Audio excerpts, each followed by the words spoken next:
In 1776, two revolutions were published. One declared political independence. The other explained economic freedom. This is the second one. This is a first edition of Adam Smith's An Inquiry into the Nature and Causes of the Wealth of Nations, the book that invented modern economics. Before this work, governments believed wealth meant gold, treasure, bullion, colonial accumulation. Nations competed to hoard precious metals. Adam Smith shattered that idea. He argued that wealth is not a stored metal. Wealth is productivity. It is labor. It is exchange. It is what a nation creates. That single shift changed the course of history. The most famous phrase in economics, the invisible hand, appears only once in this entire book. Once. And yet it became one of the most influential ideas ever written. Smith proposed something radical, that when individuals pursue their own interests within a competitive market, they may unintentionally promote the prosperity of society as a whole. Nearly 250 years later, we are still debating that idea. Free markets, regulation, trade, tariffs, modern economic arguments begin here. But Smith did more than theorize. He gave the world a simple example, a small pin factory. He demonstrated how dividing labor into specialized tasks could multiply output exponentially.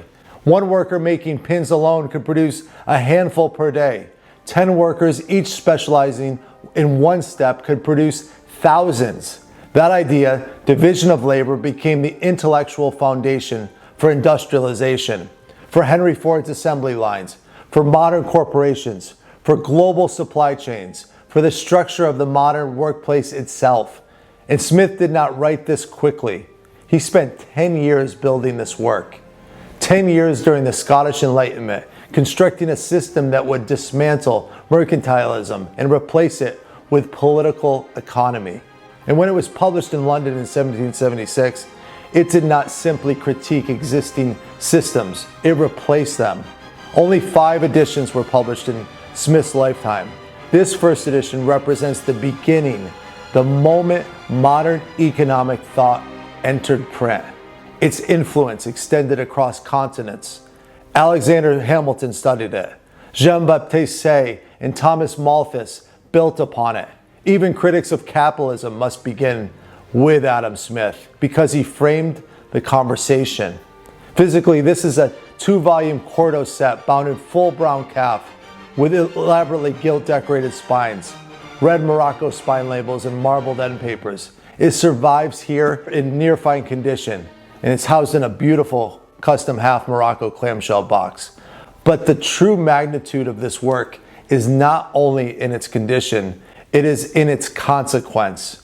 Nearly every modern economic system, whether in support of markets or in reaction to them, exists within the framework Smith articulated here. This book did not merely describe capitalism, it defined it. And nearly 2.5 centuries later, we are still living inside the architecture Adam Smith built. This first edition of The Wealth of Nations is available to view in our Worth Avenue gallery and online at raptisrarebooks.com.